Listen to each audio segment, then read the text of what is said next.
La familia la vendió como estéril, pero el ranchero viudo dijo, no necesito hijos. Te necesito a ti. Dust Creek, territorio de Wyoming, 13 de abril, al atardecer. El aliento de la primavera había llegado a la pradera, trayendo consigo indicios de tierra descongelada y la promesa de nuevos comienzos. En la plaza del pueblo de Dust Creek, las linternas colgaban de los postes, las ruedas de los carros crujían en el barro y el aire estaba impregnado del aroma mezclado de carne asada y heno fresco. Agricultores, comerciantes, artesanos y habitantes del pueblo se movían con diligencia entre los puestos de artículos de cuero, marcas de ganado y ramos de flores silvestres. Pero bajo las risas se escondía un sonido más agudo. El tintineo de las monedas, los murmullos bajos de las negociaciones y el grito de a la 1, a las 2. Elisa May estaba de pie al borde de la plaza, con las botas embarradas y el aliento visible en el frío aire del crepúsculo. Tenía 23 años, era delgada, con el pelo castaño ondulado recogido bajo un gorro descolorido. Sus ojos estaban muy abiertos, dubitativos. Un rastro de vieja culpa, o quizás de fracaso, se instaló en su frente. Su padre, Tom May, un antiguo y próspero comerciante de caballos, la había traído allí, ahora asfixiada por las deudas. Detrás de ella, su padre se aclaró la garganta, echó los hombros hacia atrás y la presentó como si fuera un caballo o un novillo. Lo anunció con voz lo suficientemente alta para que todos lo oyeran. Damas y caballeros, aquí tenemos a una mujer experta en tareas domésticas, cocina y costura. Ella no puede tener hijos. Pero si necesitas a alguien que te apoye incondicionalmente, echa un vistazo. Las palabras resonaron en Elisa como una bofetada en el pecho. Los susurros se extendieron entre la multitud. Los hombres con sombreros polvorientos se empujaban unos a otros. Las mujeres llevaban a los niños detrás de las faldas. Carga de ganado, continuó su padre. La mitad del precio de un novillo, amigos. No hay grandes promesas, pero sí alguien que sepa cómo mantener el rancho en funcionamiento. ¿Alguien dispuesto a llevársela esta noche? Elisa tragó saliva. Le ardían las mejillas de vergüenza. El viento primaveral no hace más que avivar el dolor. Había agotado todos los remedios, todas las oraciones, todos los brebajes amargos que le ofrecían las comadronas. Y como no podía darle un hijo a su marido, la habían devuelto a casa el mismo día en que la mujer más joven llegó a su puerta. Ahora estaba allí, una mercancía, una ganga. Tom May levantó la mano, señalando una mesa rústica de tablones, donde dejó una pequeña bolsa de cuero con monedas. La multitud que observaba guardó silencio. Entonces Garrett Cole dio un paso al frente desde el borde de la multitud.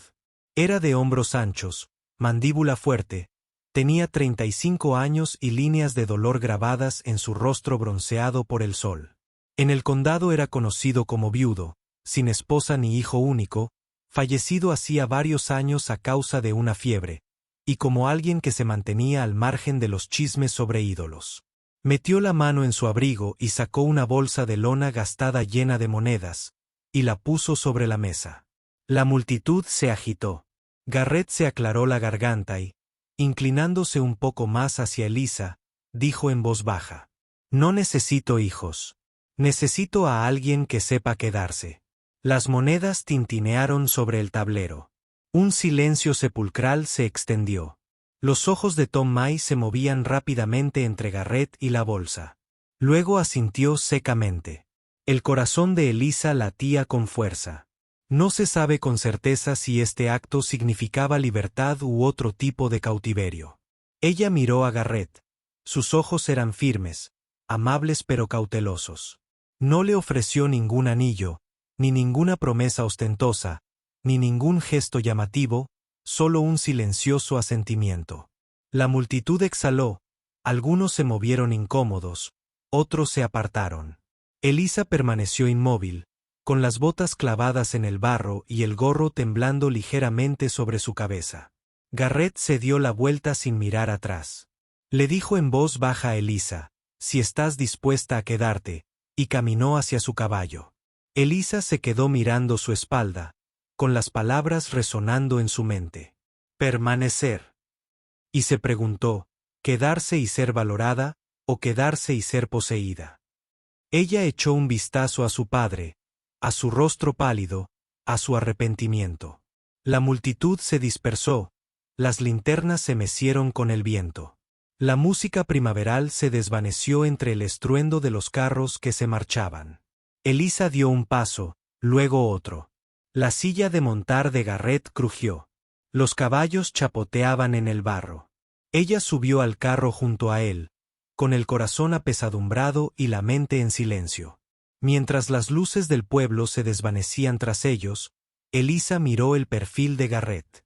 Ni un salvador, ni un captor, simplemente un hombre que ofreció un lugar donde quedarse. Y por primera vez en su vida, se atrevió a albergar la esperanza de que quedarse pudiera significar pertenecer.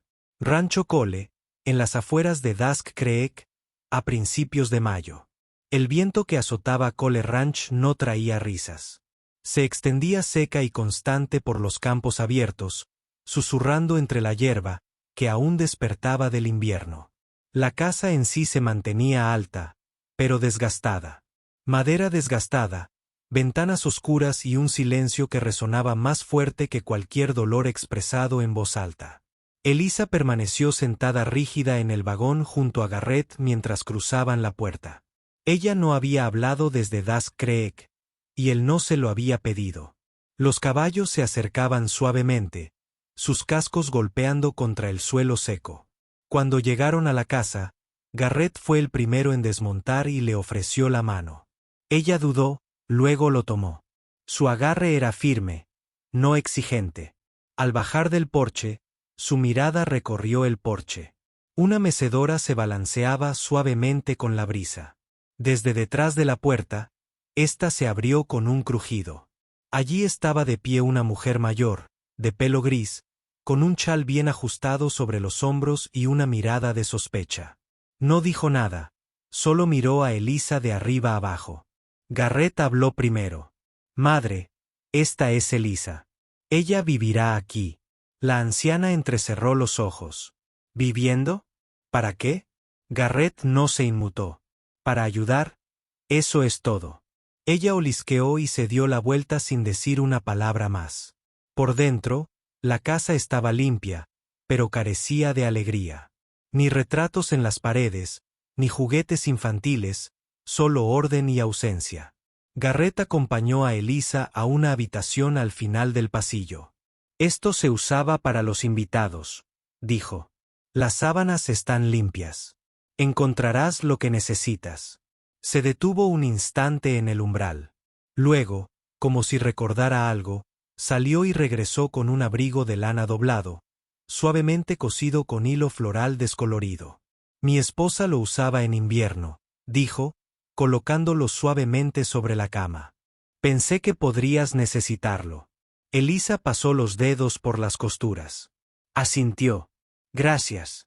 Garrett se detuvo de nuevo en la puerta. No estás aquí para reemplazar a nadie, y no te lo pediré.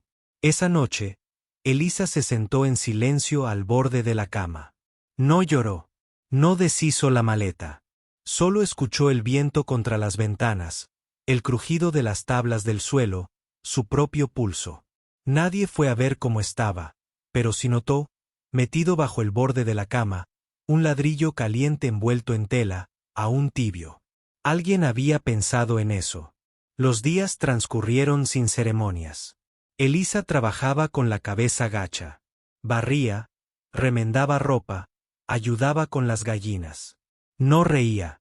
Nadie lo hacía en esa casa, pero tampoco nadie le impedía intentar sacar provecho de sí misma. En el desayuno, Garrett apenas hablaba. Su madre la observaba como un zorro observa una cerca. Una mañana, la anciana finalmente habló. No sonríes mucho, ¿verdad? Elisa levantó la vista. Estufa. No me trajeron aquí para sonreír. No, murmuró la mujer.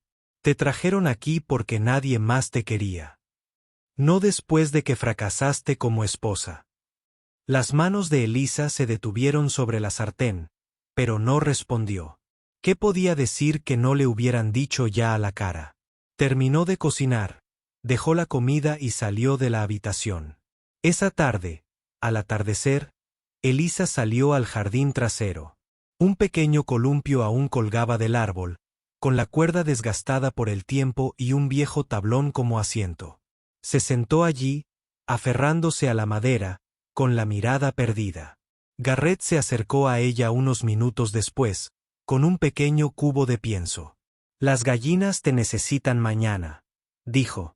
«Tengo que irme a caballo». Ella asintió. Él dudó.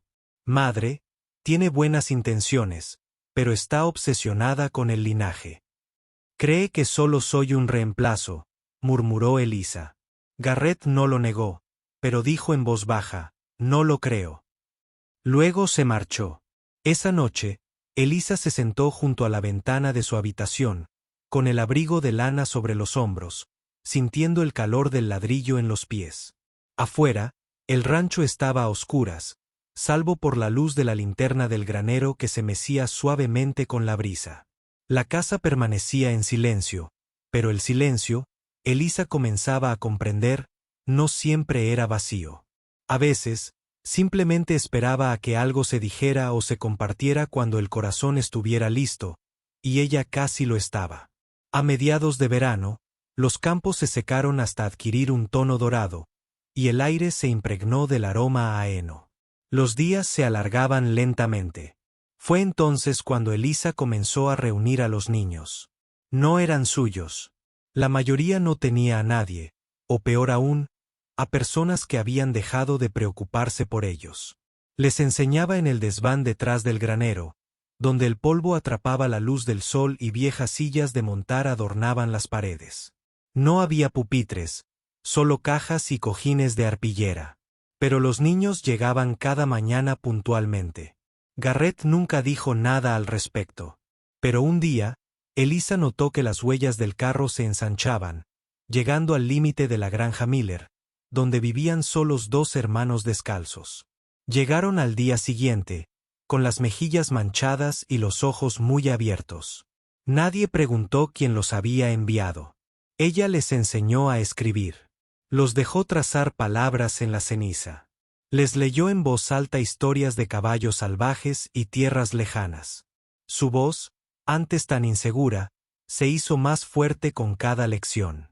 La risa de los niños volvió al aire, no fuerte, no constante, pero suficiente para recordarle al viento que alguien seguía allí.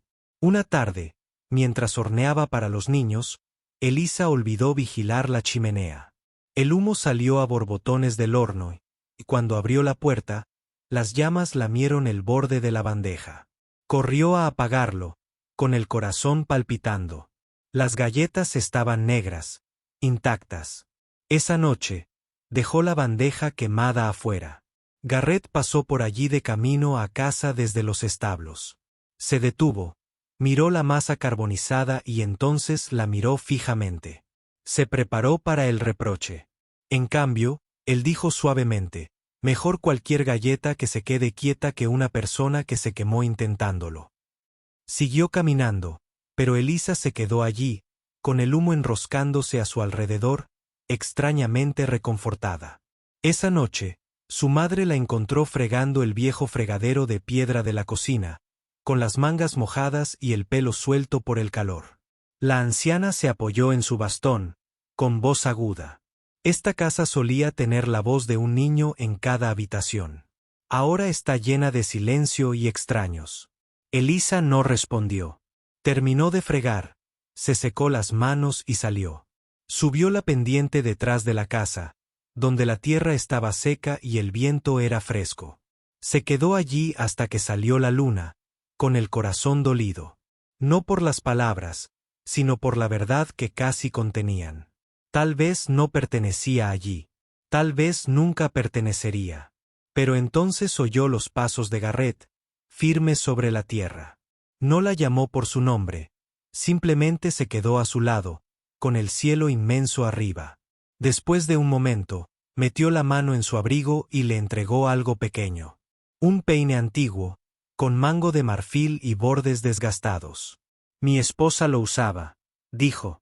Solía sentarse justo donde estás tú, cepillándose el pelo antes de acostarse.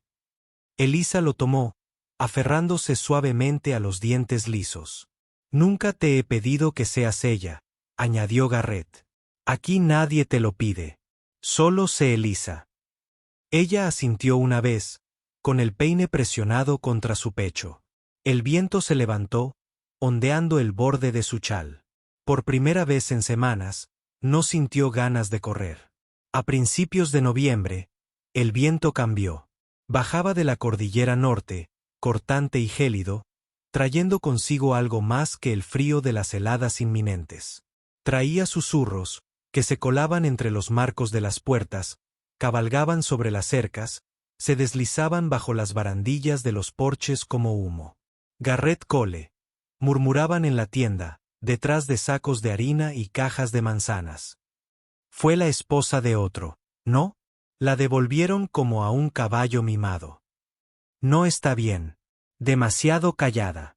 Camina como si escondiera un secreto. Está llenando esa escuela con los hijos de otros porque no puede tener los suyos. Al principio, Elisa intentó no oír. Mantenía la cabeza gacha, las manos ocupadas cortando leña, dando de comer a las gallinas, trazando palabras con los deditos de los niños. Pero entonces, uno a uno, los piececitos dejaron de llegar. Las botas ya no resonaban en el sendero al amanecer. El banco de la entrada permaneció vacío, y el viejo granero, que antes resonaba con risitas y vocales mal pronunciadas, volvió a enmudecer. No fueron los niños los que dejaron de venir. Fueron sus padres, aferrados al orgullo y al veneno, reacios a que sus hijos fueran moldeados por una mujer alá, que consideraban rota. Garrett lo notó. No preguntó, solo observó cómo Elisa permanecía más tiempo cada mañana en el porche, cesta en mano, esperando a nadie. Luego se daba la vuelta y entraba como si nada hubiera cambiado.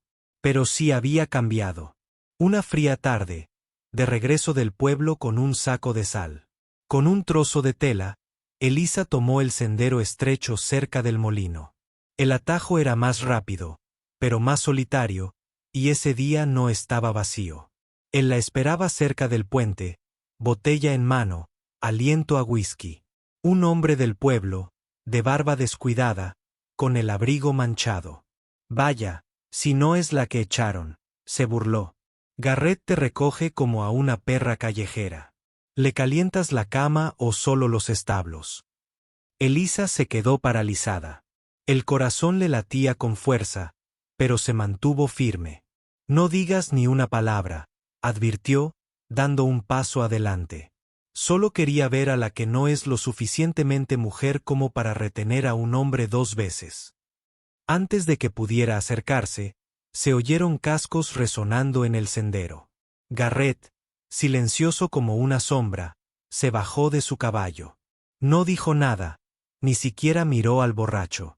Simplemente se acercó a Elisa, le revisó las manos, los ojos, luego se giró y le extendió la mano. Vamos. Subió sin decir palabra. Garrett montó detrás de ella, su presencia firme, el calor de su abrigo calentándole la espalda mientras cabalgaban. No hablaron hasta que divisaron la casa. Entonces, aún conteniendo la lluvia, Garrett dijo en voz baja, la gente habla de lo que no entiende. Eso es lo que hace el miedo. Elisa no respondió. Pero tú, añadió, tú entiendes lo que necesito, y eso es más de lo que cualquiera de ellos jamás entendió. Ella giró levemente la cabeza, lo suficiente para cruzar miradas con él. No era consuelo lo que le ofrecía. No era defensa ni disculpa. Era confianza, y era firme. Esa noche, Elisa encendió la lámpara del granero, aunque ningún niño vino. Se sentó en una paca de heno, recorriendo con los dedos los nombres del viejo libro de asistencia. Uno a uno, cerró el libro, no derrotada, sino con silenciosa rebeldía. Algún día seguiría enseñando a alguien, pero esa noche descansaría en la seguridad del silencio, en la fuerza de ser vista, no por lo que le faltaba, sino por lo que elegía dar. Las lluvias llegaron sin previo aviso. Una mañana, el aire se sentía pesado, el viento suave y húmedo.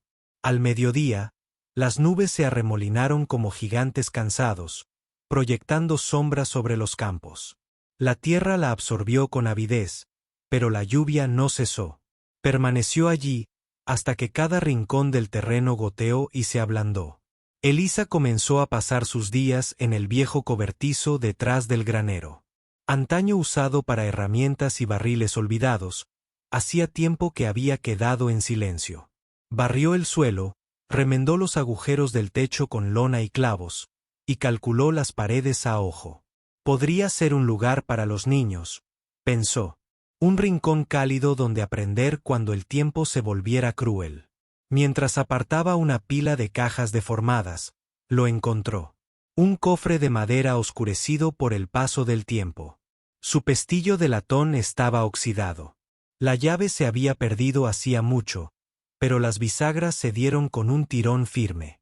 Dentro, el aroma a cedro y tomillo se elevaba como una bocanada de aire, y entre sábanas amarillentas y papeles quebradizos yacía un solo libro, encuadernado en gruesa piel.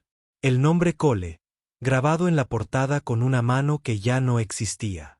Era el libro de cuentas familiar, de esos que se transmiten de generación en generación, que no guardan oro ni secretos, sino nombres escritos con tinta y esmero, nacimientos, muertes, matrimonios, alegrías, penas. Elisa lo hojeó, página tras página, buscando nombres que nunca había oído en voz alta. Los antepasados de Garrett, sus hermanos, tías, incluso los bebés nacidos muertos, marcados con una cruz. Casi al final, encontró el nombre de Garrett. Junto a él, el de su esposa, Martha Cole, casada en 1879. Un hijo, Thomas, nacido y muerto en el mismo invierno, y debajo, una última línea, apenas legible, esperando una semilla de vida. Pero las palabras habían sido tachadas con tinta una vez, y otra, como para borrar incluso la idea. Elisa se quedó mirando la página, respirando con dificultad. La lluvia repiqueteaba suavemente contra el tejado de hojalata. Cogió una pluma, con los dedos temblorosos. Podía escribirlo, solo su nombre, una pequeña marca, una señal de que pertenecía a ese lugar. A este lugar. Pero dudó, se quedó pensando, y luego cerró el libro. Todavía no. Esa noche la lluvia arreció. Garrett llegó tarde del campo, empapado. Al anochecer, la fiebre lo había invadido. Permaneció inmóvil en la cama, con el sudor pegado al cabello y la respiración entrecortada. Elisa se sentó a su lado, escurriendo paños y cambiando el agua. No habló, no lloró. Simplemente se quedó.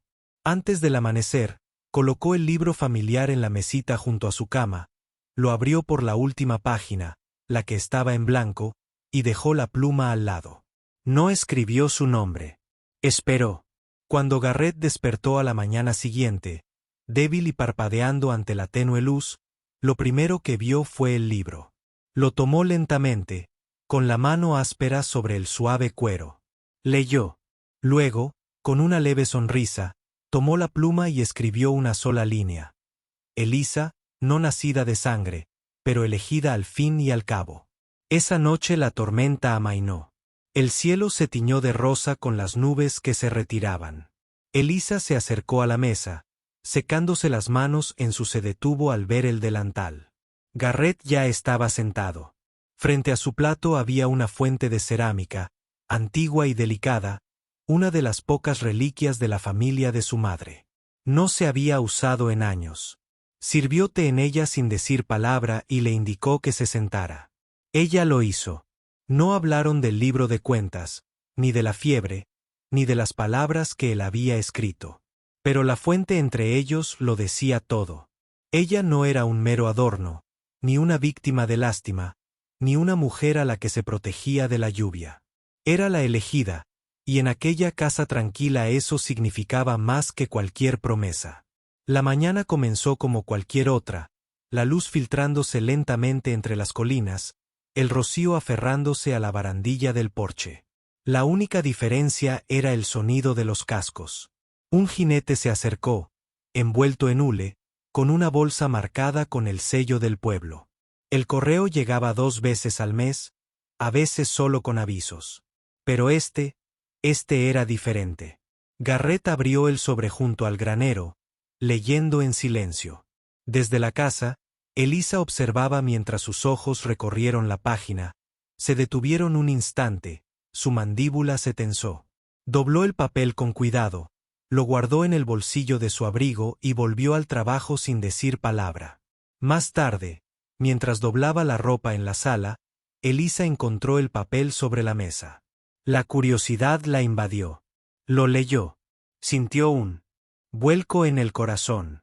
Se requiere verificación de la propiedad del terreno para la actualización de los registros.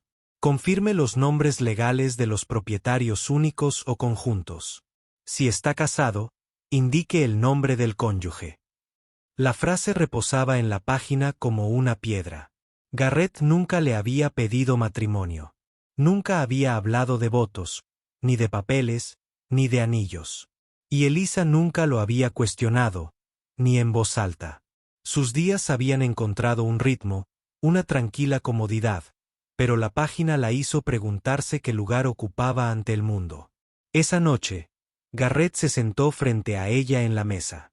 El papel yacía entre ellos. No necesito el nombre de nadie más en esa tierra para saber que es nuestra, dijo en voz baja. Pero si quieres que el tuyo aparezca ahí, simplemente escríbelo. No hace falta ningún juzgado, ni ningún predicador. Elisa se quedó mirando la línea en blanco. El sello oficial, el espacio donde podía ir su nombre, no como inquilina, no como invitada, sino como algo más. Su mano se cernía sobre la página, la pluma temblaba. Entonces, en lugar de firmar debajo de su cónyuge, escribió en la línea marcada como copropietaria Elisa por oferta, no por consanguinidad. Ella deslizó el papel de vuelta sobre la mesa. Garrett no dijo nada. Pero a la mañana siguiente, el documento había desaparecido de la mesa. Esa tarde, mientras preparaba la sopa, Elisa notó algo nuevo en la pared de la cocina. Entre el viejo calendario y la ventana colgaba un pequeño marco de madera. Dentro hay una copia del formulario. El mismo documento, ahora pulcramente prensado y expuesto. La letra era suya. La tinta se corrió ligeramente donde su mano se había detenido. No es una licencia de matrimonio, no es una declaración. Pero allí, a la vista de todos los que entraban a verla, había una verdad silenciosa. Garrett pasó por detrás de ella, dejando una cesta de leña. La sorprendió mirándolo. Supuse que la mayoría de la gente enmarca una foto de su boda, dijo en voz baja. En cambio, nos centraremos en aquello que nos dio la posibilidad de elegir. Elisa sonrió. No es amplio, pero es cierto. Sin velo, sin altar. Pero esto, de alguna manera, parecía más vinculante. Se habían elegido mutuamente, y algunas elecciones resonaron más fuerte que las campanas. El sol de la tarde proyectaba largos rayos dorados sobre el patio cuando el sonido de ruedas sobre la grava rompió el silencio. Un carruaje negro, desconocido y demasiado pulido para los caminos al atardecer junto al arroyo, redujo la velocidad hasta detenerse justo después de la puerta. Los barrotes metálicos de la puerta relucieron, y por un instante los cascos del caballo sonaron fuertes en el silencio del atardecer. Elisa estaba en el porche, desgranando guisantes en un cuenco de lata. Se sentó en el escalón desgastado, con el gorro en el regazo, y sus dedos jugueteaban con las conchas. El cuenco captaba los rayos de sol, esparciendo un verde pálido y un dorado suave sobre sus rodillas. Levantó la vista, parpadeó una vez, luego dos, con el corazón en un puño. El carruaje era demasiado fino. El hombre salió con demasiada cautela. El hombre que salió llevaba un abrigo que jamás había visto polvo. La tela era pesada, oscura y confeccionada a la perfección. Sus botas estaban recién lustradas, los bordes del ala de su sombrero adornados con cintas de seda, pero bajo las finas ropas, las líneas de su rostro delataban la edad, el arrepentimiento y muchas noches sin dormir. Se detuvo al pie de la escalera, con la mirada fija en ella. Elisa, dijo con voz baja, con una mezcla de nerviosismo y algo que yo podría llamar esperanza. Dejó el cuenco de hojalata en el suelo, y sin que ella se diera cuenta, los guisantes rodaron hasta la hierba a sus pies. Se puso de pie lentamente. Oí que estabas aquí, continuó, acercándose tanto que las tablas del suelo crujieron como las de un ranchero enseñando letras a niños de granja. Metió la mano en el bolsillo y sacó una pequeña bolsita de terciopelo. Se lo ofreció, rozando con los dedos el borde del regalo muy ligeramente. Lo traje por los viejos tiempos, como un símbolo, una ofrenda de paz. Elisa no lo aceptó. Sus ojos se fijaron en la bolsa, luego se encontraron con los de él. «Llegas demasiado tarde», dijo en voz baja. Entonces se sobresaltó, y su sonrisa vaciló. «Vine a decir que me equivoqué contigo, en todo. Mi esposa falleció la primavera pasada. Y el médico dice, nunca tendré hijos propios». Sus ojos buscaron algo en los de ella. Compasión, perdón, tal vez la vieja chispa, pero he llegado a comprender. La sangre no es lo que hace un hogar.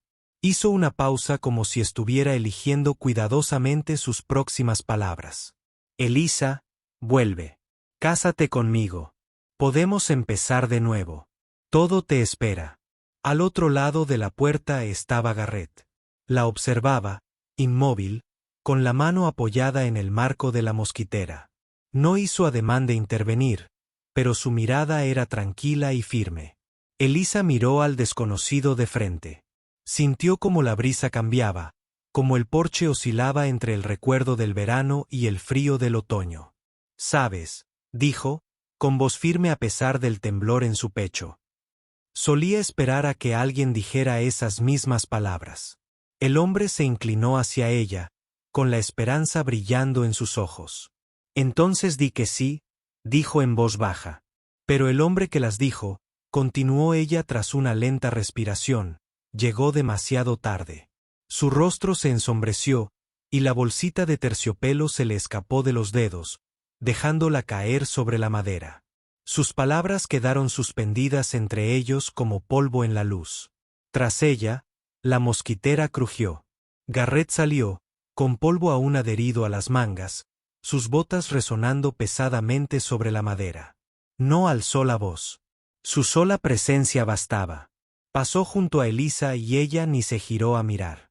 Se detuvo a su lado, le puso una mano suavemente en el hombro y luego se dirigió al hombre. Garrett dijo en voz baja.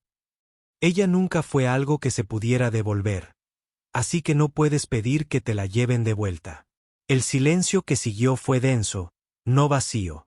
Contenía años de arrepentimiento y verdades tácitas. El hombre asintió una vez, inclinó la cabeza y se dio la vuelta. Caminó de regreso al carruaje, montó sin mirar atrás. Las ruedas chirriaron, los caballos se agitaron, el polvo se levantó alrededor de la puerta mientras el carruaje avanzaba hacia la cresta. Elisa lo observó hasta que desapareció tras la colina, el techo negro fundiéndose con el crepúsculo. Entonces exhaló larga y suavemente y se apoyó en el marco de la puerta, no con tristeza, sino con paz. El invierno llegó temprano ese año. La nieve se acumuló espesa sobre los tejados y cubrió las praderas de blanco. Cada copo silencioso como una promesa susurrada. La pequeña escuela que Elisa había fundado por necesidad ahora se erguía como un símbolo, un lugar de esperanza en un mundo demasiado a menudo frío. Los niños corrían cada mañana, Elisa subía por el sendero, abrigada con bufandas y guantes, gritando, «Mamá Elisa». Y Garrett, el silencioso Garrett, construyó nuevas estanterías para los libros, largos bancos para leer y docenas de sillitas. Cada banco tenía su nombre grabado en la madera, cada estantería etiquetada con su letra. La habitación irradiaba calidez, incluso cuando el viento aullaba afuera.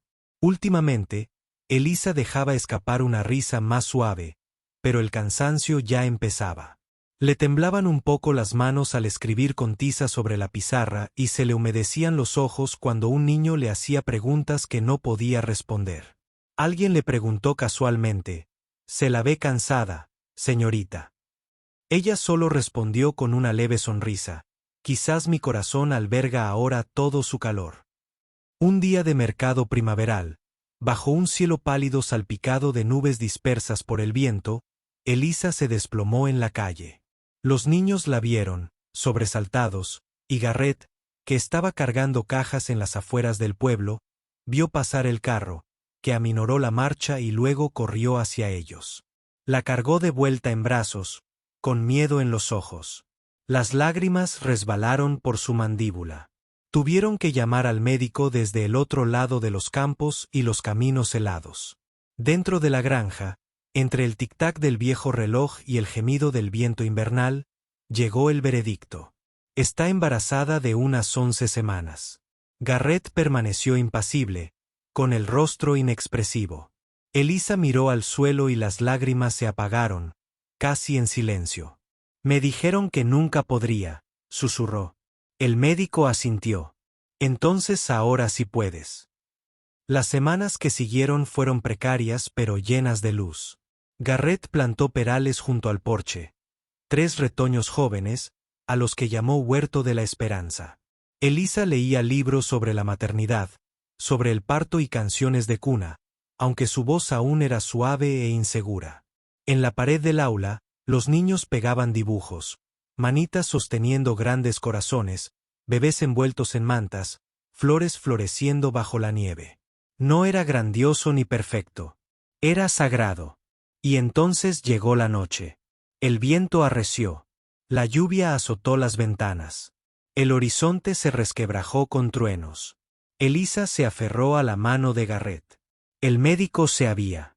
Los graneros temblaban bajo el soplo de la tormenta. En ese momento de confusión, Garrett la guió, con los brazos firmes y la voz tranquila pero firme. «No estás sola», dijo. «Estoy aquí». Cuando nació la bebé, su llanto atravesó la tormenta como la luz del sol rompiendo el hielo. Fuerte e insistente. Una niña con los ojos marrones como el cabello de Elisa bajo la luz otoñal. Garrett la sostuvo a ambas. Con voz ronca, dijo: «Se parece a ti, lo suficientemente valiente como para venir donde nosotros teníamos miedo de quedarnos». En un momento tembloroso, abrió el libro de cuentas familiar, el mismo en el que había escrito la línea. Elisa, no nacida de sangre, pero elegida igualmente. Y esta vez escribió debajo: Elisa, elegida para amar y ahora amada tanto que da vida. Clara, hija de 2 almas que no tenían nada más que fe. El huerto floreció esa primavera. Flores de peral flotando en la brisa. La escuela conservó su nombre, la escuela de Elisa para corazones, no para herederos. La niña creció. Niños pequeños a su alrededor. Corrió a clase y llamó mamá y papá tanto a Elisa como a Garrett, aunque nunca estuvieron unidos por la sangre ni por un juramento. En la puerta de la escuela estaba grabada una última línea, no de sangre, sino de amor, y a veces el amor da vida. Y allí, bajo todo aquello, la vieja granja, los perales, las vocecitas y las risas, se alzaba la prueba de que incluso un corazón al que le dijeron que era estéril puede dar la cosecha más abundante. Y así, en el tranquilo extremo del valle, donde antaño rugían las tormentas y el silencio se instalaba denso, se alzaba una casa con las ventanas iluminadas y un jardín floreciente. No todas las historias de amor necesitan una boda. Algunos solo necesitan un techo, susurró un nombre en voz baja. Y una mano que no suelta, incluso cuando el mundo lo intenta. Si esta historia te ha llegado al corazón, no olvides darle al botón de compartir y suscribirte a Historias de Amor del Salvaje Oeste para leer más relatos de coraje, gracia y ese tipo de amor que construye hogares a partir de vigas rotas. Nos vemos al atardecer. Sigue conduciendo con precisión.